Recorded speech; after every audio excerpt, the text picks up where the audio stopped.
In our last episode, we covered for and against writing, and we can see why it's one of the most common types of writing for Task 2. In this episode, let's jump back into reading and ensure you are using the right tools for this part of the test. Hey guys, welcome back to another edition of Hacking IELTS. If you're joining us for the first time, this is a podcast and a YouTube channel dedicated to helping new and intermediate IELTS test takers understand the exam and attain higher results. Last time we covered for and against writing, but in this episode, let's refresh what we know and should know about the reading section. First of all, let's review. The reading section has a total of 40 questions that you will need to answer, and you get 1 mark for each correct answer. One thing to keep in mind is that all of the questions have the same value. If you recall, you'll have 60 minutes for the test, but it's split up into 3 separate reading passages. Oh yeah, the time limit? This also includes the time it'll take for you to copy your answers onto your answer sheet, so you'll need to keep this in mind as well. What sort of content will you need to cover? Well, this actually depends. If you're taking the GT version of the exam, officially known as General Training, or if you're taking the academic version of IELTS.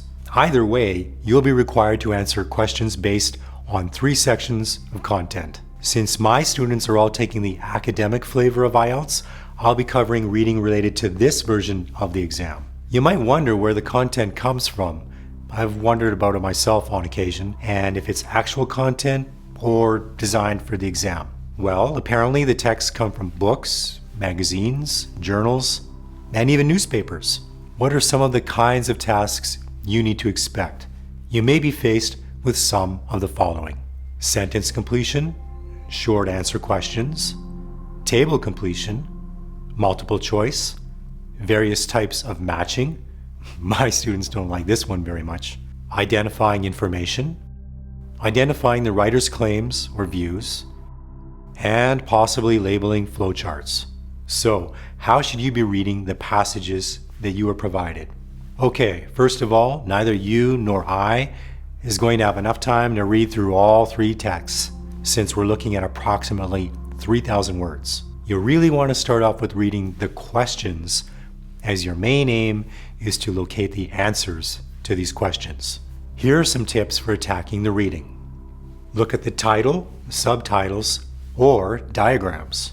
You'll know very quickly what the text is about. Remember from Task 1 writing when we learned about an overview? Well, any provided titles or diagrams act as an overview for the following text.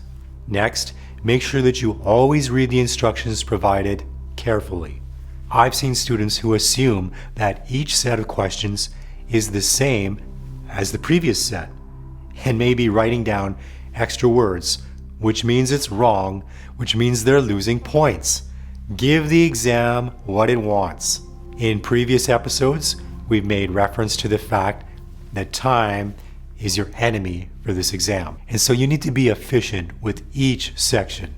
You would be forgiven for allotting 20 minutes to each of the 3 reading passages, since you only have 60 minutes in total. But is this the best method to use? It might be, except for the fact that each reading passage becomes increasingly more difficult. What my guys tend to do is steal time from passage 1 and 2 in order to allow more time for passage 3. For example, you could decide to only spend 18 minutes on passage 1, 18 minutes on passage 2, which buys you 4 more minutes to answer questions for passage 3.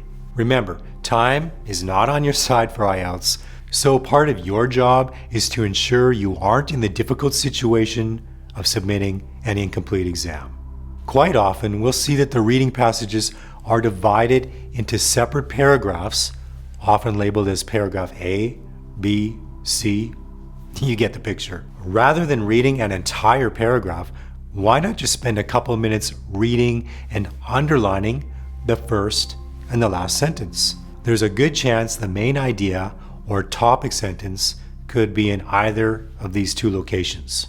Okay, now let's talk a bit about the different task types and how you want to handle them. First, As mentioned earlier, ensure that you are mindful of word limits and you do not exceed them. If they tell you no more than 2 words, then just do what they ask.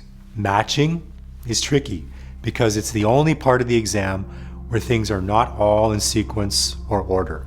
If you're asked to match headings to paragraphs, make sure to carefully read the heading. Then, rather than reading an entire paragraph, use the trick we discussed earlier about underlining the first and the last sentence. When it comes to gap fill tasks, you need to think not only about the correct word, but that it works grammatically. Remember that it's your question booklet, so go ahead, write the words in the gaps to ensure it looks correct. Later, don't forget to transfer these words from the question booklet onto your reading answer sheet. And even if you don't know the answer, try to come up with a logical guess and then fill in those empty blanks. Remember, you'll get 0% for all the shots you don't take. Are all these words spelled correctly? Are they grammatically appropriate for the question? What if you have some really tough questions? Don't waste your time on them. Skip them, but mark them with a star or some other method so that you'll remember to revisit these questions later on. Okay, this wraps up things for this week. Did this episode help you out? Let me know in the comments section on YouTube, and be sure to subscribe for new videos like this every week. Or be sure to subscribe to the podcast on iTunes. You can also sign up for free courses over at hackingielts.com. Take care, guys, and catch you in the next one.